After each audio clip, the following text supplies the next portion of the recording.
So I think some folks are still out in having coffee, and some folks, I suspect, are at home watching curling.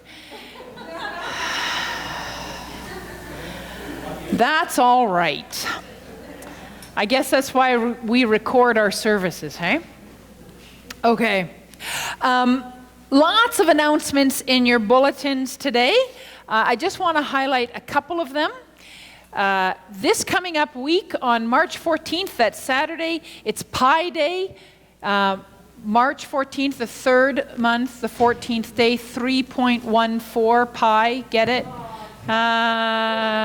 But the United Church is celebrating Pi Day by serving pie and celebrating our affirmation of LGBTQ2 plus folks and building relationships with wider community. So St. Martin's is hosting Pi Day this time, and I just draw your attention to the notice in the bulletin, and also if there's anybody who is willing to bake a pie or some other camp-like treats, cookies, squares, that kind of thing, to bring. All of the churches who are involved are going to be bringing some yummy things to eat, and so there's if you're able to help out, please contact Erin Temple.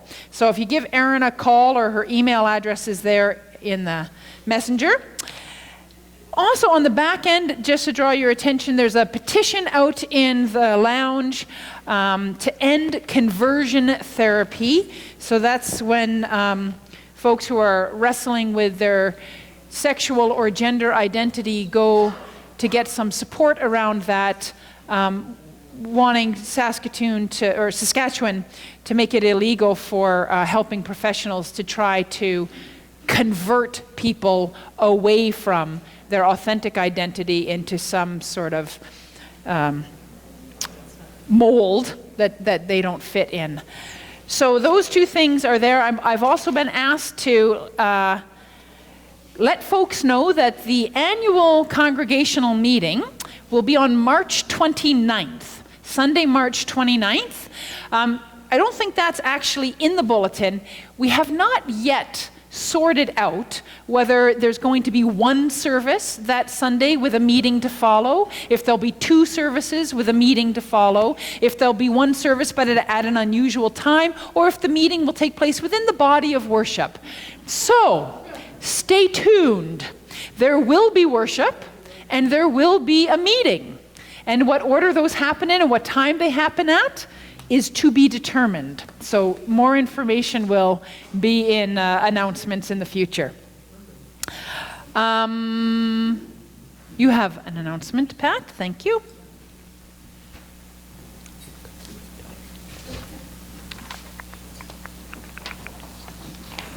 Good morning.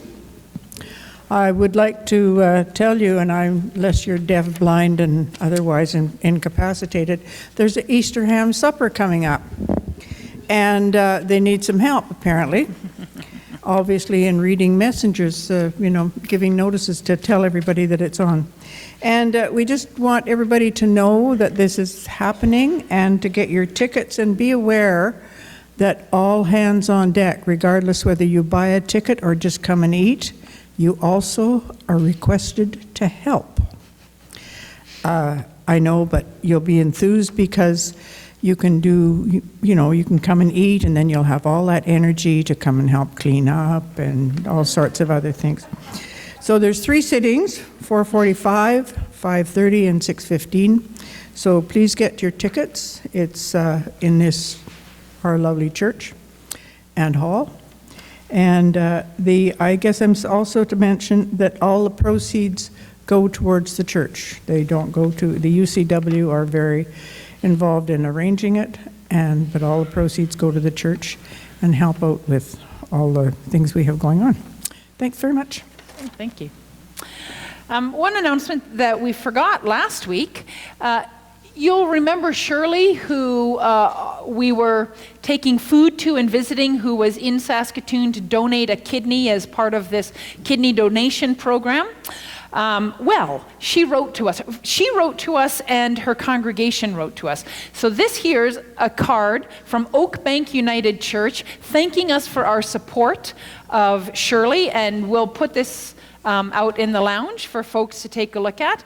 And here's just a short email from Shirley saying, "Good morning. Hope things are going well with you and the good folks at St. Martin's. I'm feeling much better and hope to be back in the swing of things soon. My friend here, who received a kidney in the chain, is doing really well. She's been enjoying the freedom of drinking unrestricted amounts of water. And she said her first shower after 3 years of shallow baths was heavenly. Anyhow, I wanted to share the final chapter of my kidney saga with all of you at St. Martin's. I received an unexpected letter in the mail last week from my kidney recipient. It warmed my heart. Thanks again for being part of my journey. The kindness of St. Martin's will always be tucked away in my heart. Love and hugs to all." And just one last announcement. If you've been listening to the radio at all or on social media, you will have been hearing about COVID-19 or the coronavirus. And the United Church has put out some guidelines around how congregations can respond in a meaningful, compassionate, faith-filled way to this virus. And so that is on our Facebook page, or you can go directly to the United Church of Canada website and read what the United Church has put out. But in summary, as a congregation, what we would like to do is, Keith and I will not be shaking your hands this morning or for the immediate future, nor will we be bumping elbows, because the advice from the World Health Organization is that if you need to sneeze or cough, you do it like this.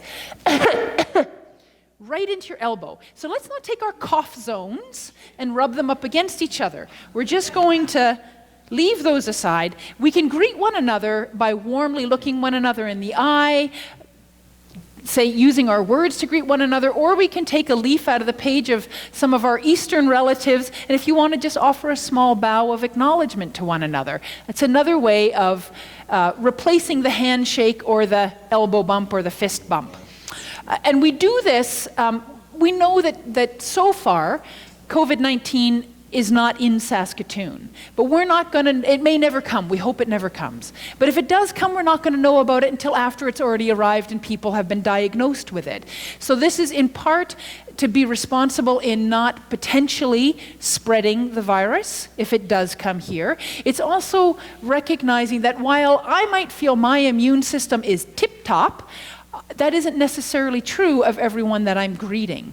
And so it is out of respect for folks who might be a little bit immune depressed or just more susceptible to catching things, that we just refrain from the sort of physical contact, but we still want to respond with love and care and compassion. What we don't want to do is get caught up in the big fear that leads us to isolate ourselves or isolate others who might fit into a particular category where we think maybe they come from or have recently visited some place where the virus is rampant and therefore we're not going to go near them.